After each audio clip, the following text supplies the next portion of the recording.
Hi, I'm Judy Griffin with Aroma Health Texas, and today we're talking about lavenders in cancer care. I'm going to jump right into it because some people don't stay the whole time. So I might as well ask you to like, share, and subscribe while I'm at it right up front.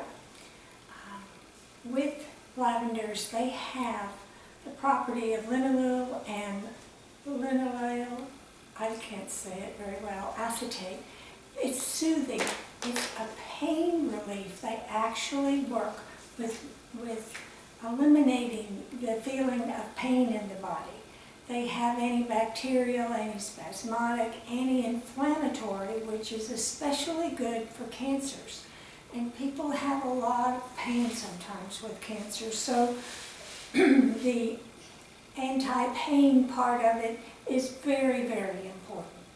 Lavenders inhibit pain receptors and they impair cell migration because they're anti-inflammatory that retards or prevents metastasis of tumors or of cancer in whatever way it is. Most important, it slows glioblastoma brain cancer cells. That's a very fast growing cancer. And it's the Lavender Angustofolia that does this. I'm going to mention if it's a particular lavender because that makes a difference. There's many lavenders, they have different properties, and according to the website and all the different places where I looked, up to 90% of lavenders on the market are adulterated. And if they're honest on the ingredients, they will list lavandin, and that is not from the plant. And also, chamomile has a property in it that's very much like linalool, and so it's often used instead of lavender. It's considered an adulteration.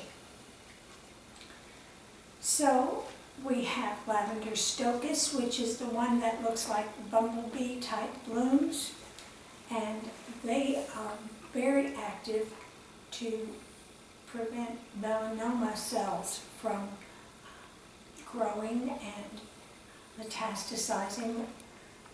That's an amazing feat because for an essential oil, because we really don't have a lot of even chemotherapy that can help things like this. So you can see how these essential oils can be very complementary to even traditional cancer treatments.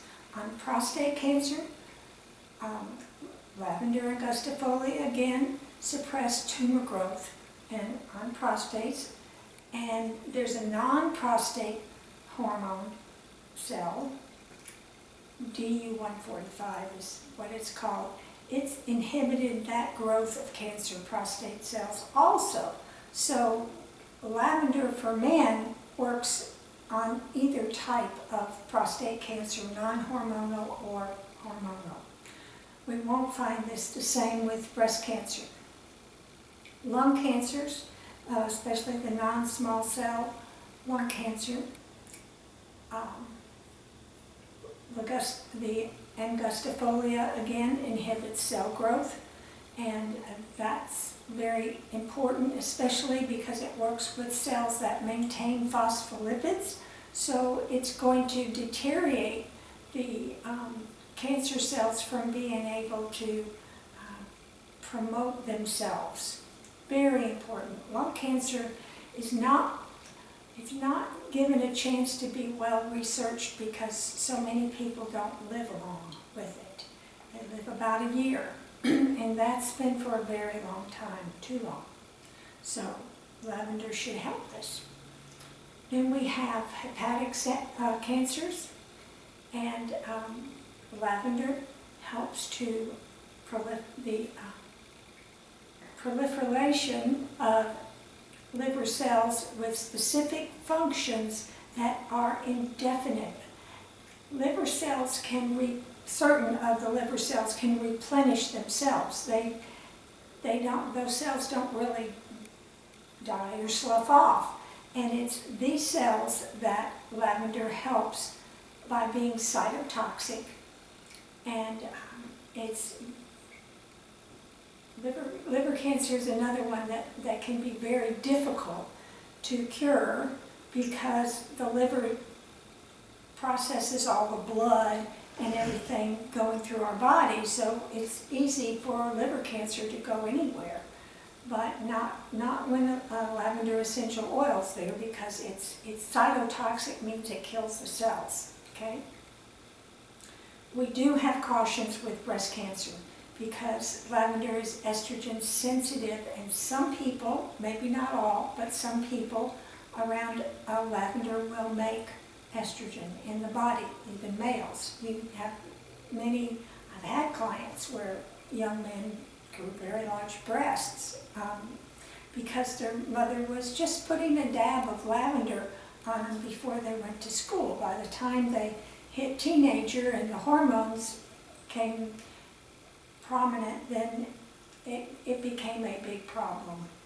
So what research has found is that even lavender scented products, and most of the commercial products with lavender in the stores and many places and that, it's not even real lavender. It's a lavandin, or just some part of a lavender, using it for scent. That even disturbs the breast cancer, especially the hormonal breast cancer, and it's not used very, very easily with that. Now, when they're using these products, the person might be smelling it a lot, or infusing the room, or that's part of the problem. Is it's like it shouldn't take that much, and if there's going to be a reaction, it's going to be from overuse. Again, it's not a good idea to use it with breast cancers. You have to also be careful with lavender. For some reason, it interacts with blood pressure medications, especially high blood pressure, and it interacts with barbiturates and non-barbiturates sleep aids, either one.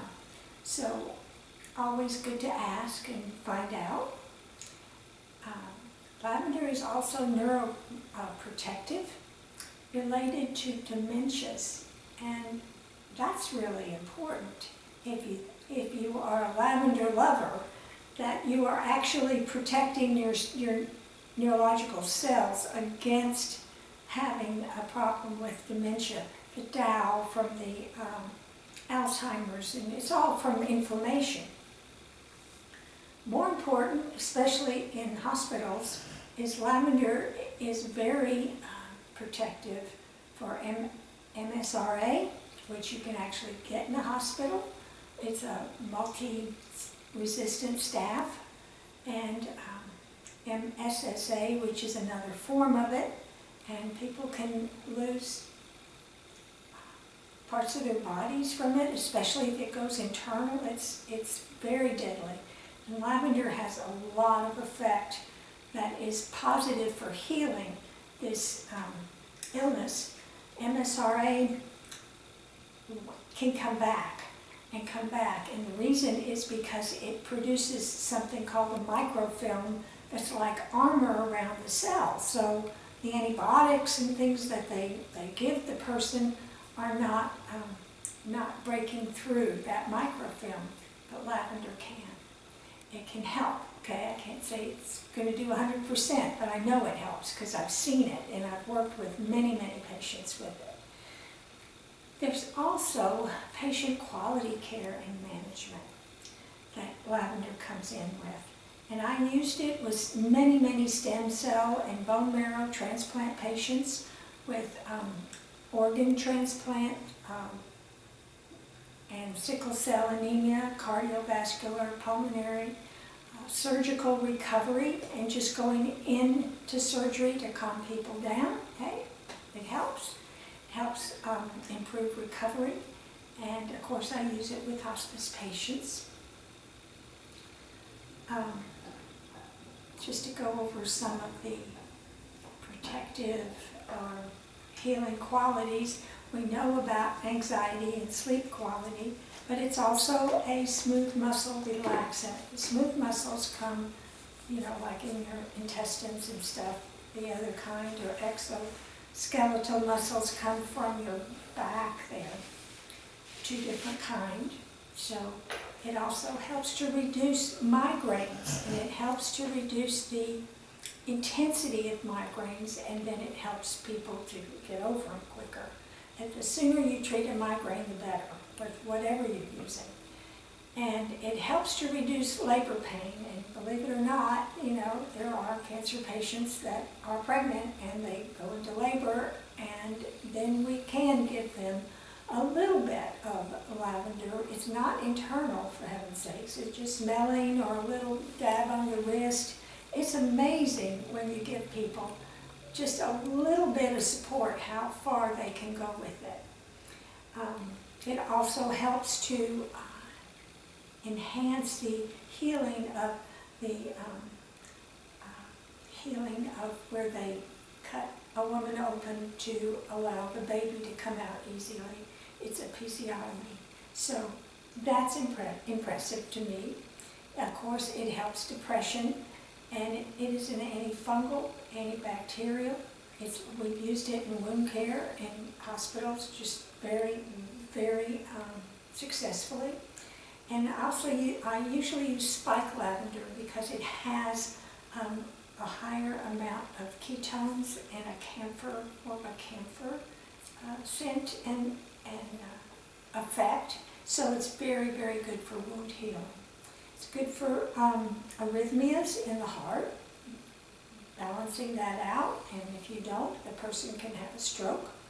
And very often, high blood pressure and PMS. You get all these things in hospitals when people are in there in patient care for any length of time. They're likely to have any of these symptoms. And I worked a lot in mental health hospitals also, and it's like a general practice for doctors that go in there, because the patient may have depression or bipolar or some diagnosis, but with it, then they have all the things that the rest of us have, allergies or whatever it happens to be. And lavender's good for that too. I have one patient, and her husband, he says that's the one thing that helps him, is an allergy blend we make, and it has lavender in it. We use it for burns, and we use it for elder care. And that's really important, because as people get elderly, myself included, you just don't react to things the same way.